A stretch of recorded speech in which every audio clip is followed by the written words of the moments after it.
I'd like to ask you, Tom Londres, what is the biggest risk?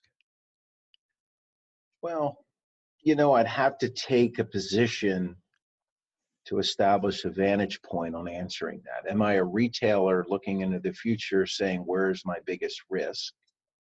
Am I an investor or an owner of a piece of retail real estate looking to position it to minimize my risk or assess where am I most exposed going forward? So I'll take the latter. I'll give you what I think is the biggest risk or one of the big risks if you owned retail real estate. I'm not going to get into the mind of a retailer and where they think they should be, other than I think they should be always in the online world and the bricks and mortar world. That is universally agreed if you're a retailer and want to move forward, with some exceptions. But if you want to, generally speaking, if you want to be a vibrant, relevant retailer moving forward, you have to have an online and a bricks and mortar presence that's effortless, that has a great customer experience.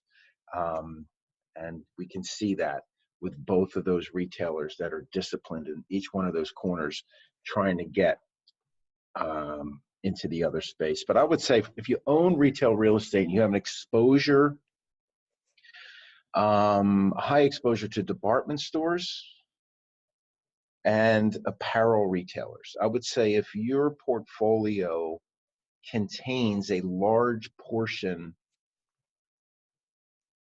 the percentage of your occupancy is coming from department stores or apparel retailers, I would say you need to rethink. When those options come up, if you have the opportunities to downsize, to mitigate your risks, you have to inject entertainment, you have to inject food, you have to inject convenience, services,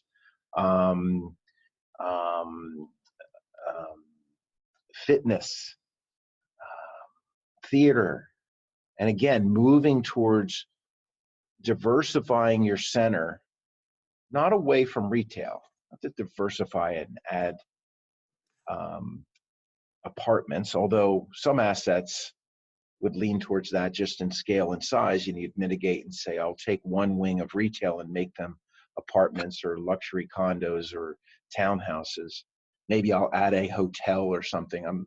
But generally speaking, if you look at your portfolio, if you're owner of a retail real estate and you're leaning more towards a department store and or apparel, I'd say probably rethink it.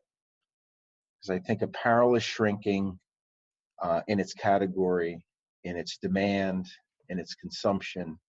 And I think department stores, most of them, if not all of them, will be radically different or completely eliminated within a decade.